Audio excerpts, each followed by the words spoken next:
Yo, what is going on, guys? Welcome back to another video on the channel. Today we'll be taking a look at the best brawlers and tips for the new Lunar Brawl challenge coming up very soon. Of course, before we jump into it, make sure you're subscribed, make sure you're using code TOM in the shop. Let's get into it. Okay, so the first map of the challenge is going to be Deathcap Trap.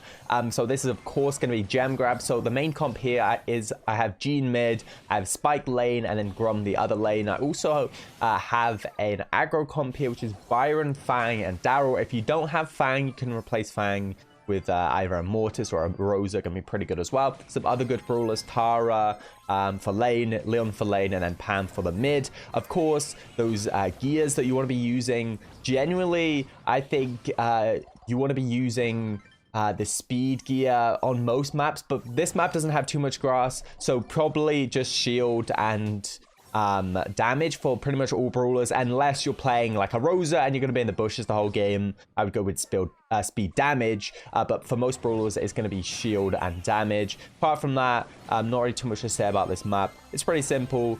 Just be careful as a gem carrier, make sure you're not dying too much. And yeah, that's all for this map. Okay, so map number 2 then is going to be Bounty on Layer Cake. So the comp we're using here, obviously Grum and Tick are absolutely amazing. I went with a B as well, because Grum and Tick are obviously really like weak to the aggressive brawlers. So that's why I've gone with a B. Obviously, this comp kind of gets wrecked by Mortis, and you're probably going to struggle if you face like 2 aggressive brawlers and a healer or something like that. But of course, against anything else, this comp is going to be so toxic and it's going to be really good. Other comps, of course, I've gone with the Daryl, Fang, and the Byron again. Of course, if you don't have Fang, you can just replace that with a Rosa. Also, we have Piper, Bell, and Leon. All very good brawlers here. I would probably go with the thrower if you're not playing all out aggressive. I would probably make sure you either have a Grum or a Tick on your team. And then, of course, we have Sprout, Gene, and Mortis. All very good here.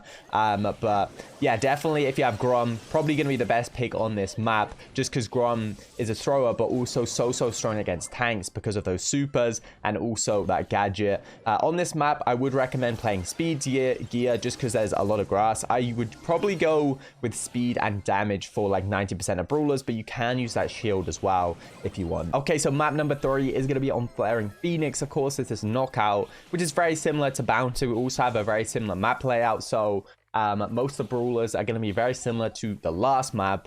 Of course, you know, I don't feel like people have played a lot of Knockout. It's actually in competitive now, so I've played quite a bit of Knockout in the past 2 months practicing for competitive, and I can tell you that, you know, there's a lot of great mids on this map. Gene, Bell, Byron, all very good. Leon, also very good. Tick is usually first pick if Grum is not banned. If Grum is banned, but if Grum is not banned, of course, you do see a ton of Grum here just because Grum is really strong. You also see a ton of Byron, a ton of Gene, a lot of Leon, a decent amount of Sprout as well. But Sprout is very weak to tanks, and obviously it's good as a last pick, but this is not going to be a draft format. B can also be used as well, Mortis as well. Piper in mid is good, but you do struggle a little bit towards the end if the map is closing in and people are kind of hiding behind walls. If you're going with the aggressive comp, again, make sure you have like a Byron paired with a Fang and Daryl. As for gears, there's a ton of grass here, so I recommend going damage and speed, and you can use that shield if you want. But yeah, it's going to be pretty interesting. Of course, the throwers should be lane, so Grum lane, Tick lane, Sprout lane. Leon should be on the lane, and then the aggressive brawlers, of course, you just want to play with that Byron, play with the heals, and yeah, hopefully you can get the dub in the final map. Okay, guys, that's going to wrap it up for the video. I hope you guys enjoyed this kind of quick video format, and make sure to subscribe, and I'll see you guys next time. Peace.